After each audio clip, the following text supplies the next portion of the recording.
Hello friends, हमारी आज की कहानी है नई नवेली बहू का दुख। अगर आप हमारे चैनल पे नए हैं तो प्लीज़ हमारे चैनल को सब्सक्राइब करें, लाइक करिए, शेयर करें। और तो चलिए चलते हैं अपनी कहानी की ओर। विदाई के समय प्रिया को गले लगाते हुए माँ ने कहा, आज से तेरे सास ससुर ही तेरे माँ बाप हैं। तभी सरिता जी बोलती हैं, चिंता ना करो समधन जी, बहू नहीं बेटी ले जा रहे हैं। प्रिया का ससुराल में पहला दिन था। वह सुबह जल्दी उठकर नहा धोकर तैयार हो गई। बहू को देखने के लिए अभी रिश्तेदारों का आना जाना चल ही रहा था कि प्रिया की सास सरिता जी कमरे में आती हैं। अरे यह क्या बहू, तुम तो ऐसे बैठी हो बिना घूंघट के। नई नई शादी हुई है, सबको ऐसे ही मुंह दिखाती फिरोगी क्या?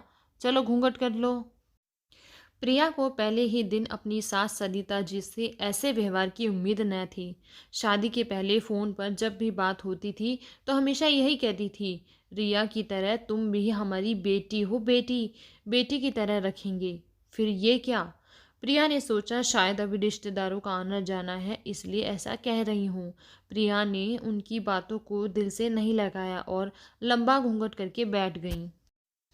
मेहमानों के जाने के बाद भी सरिता जी हमेशा प्रिया को ससुर जी के सामने भी घूंघट करने के लिए टोकती रहती। एक दिन सरिता जी और प्रिया साथ में खाना खा रही थी। प्रिया को रोटी चाहिए थी। घर में कोई और था भी नहीं, तो प्रिया ने सोचा खुद ही रोटी उठा ली। प्रिया ने जैसे ही हाथ बढ़ाया, सरिता जी जोर से चिल्लाई, अरे पूरी रोटियों को झूठी कर दोगी क्या? बहुओं का झूठा छुआ ससुर जी नहीं खाती, तुम्हें नहीं पता क्या? सरिता जी की आवाज में इतना तीखापन था कि बेचारी प्रिया की भूख ही मर गई। सरिता जी हमेशा किसी न किसी बात पर प्रिया को टोकती रहती। बहू ये मत करो, बहू वो मत करो। प्रिया हमेशा सोचती थी कि अब मैं और नहीं सुन सकती, लेकिन परिवार में शांति बनाए रखने के लिए वो कभी सरिता जी को पलटकर जवाब नहीं देती।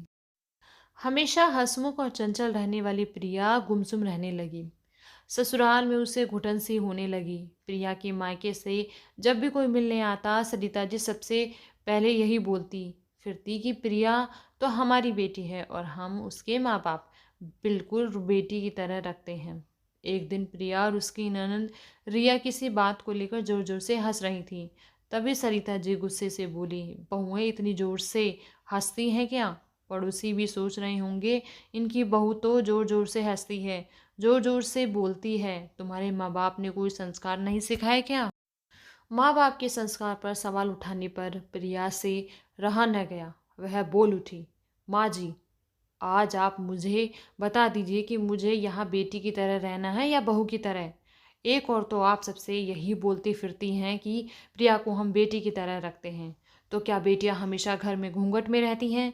बेटियों को छुआ भोजन कोई पिता नहीं खाता क्या? बेटियां अपने घर में जोर जोर से हंस बोल नहीं सकती क्या? सिर्फ कह देने से बहू बेटी नहीं बन जाती। अपने व्यवहार और सोच में भी बेटी की तरह ही प्यार और सुंदरता देनी पड़ती है। सरिता जी के पास प्रिया के सवालों का कोई जवाब नहीं था। वो चुपचाप अपने कमरे में चली गई। दोस्तों, इस कहानी के माध्यम से यही बताना चाहती हूँ कि हमारे समाज में आज सभी ससुराल वाले यही कहते हैं कि हम बहू को बेटी की तरह रखते हैं। फिर क्यों कदम कदम पर उन्हें यह एहसास दिलाया जाता है कि तुम बेटी नहीं बहू हो। सिर्फ बहुओं से ही ये अपेक्षा की जाती है कि वह सास ससुर को माँ बाप की तरह प्यार और सम्मान दें। और जो लड़कियां अपने माँ बाप भाई बहन को छोड़कर आती हैं, वह ससुराल में सभी को अपने परिवार की तरह मान भी लेती हैं। पर क्या ससुराल में उसे बेटी की तरह माना जाता है? उसे बेटी की तरह पहनने ओढ़ने घूमने फिरने हंसने बोलने की आज़ादी दी जाती है? तो दोस्तों, ये कहानी थी लेखिका बबीता कुशवाहा जी की। आप हमें कमेंट करें कि आपको ये कहानी कैसी लगी। और हमारी वीडियो देखने के लिए बहुत बहुत शुक्रिया। मिलते हैं नेक्स्ट वीडियो में।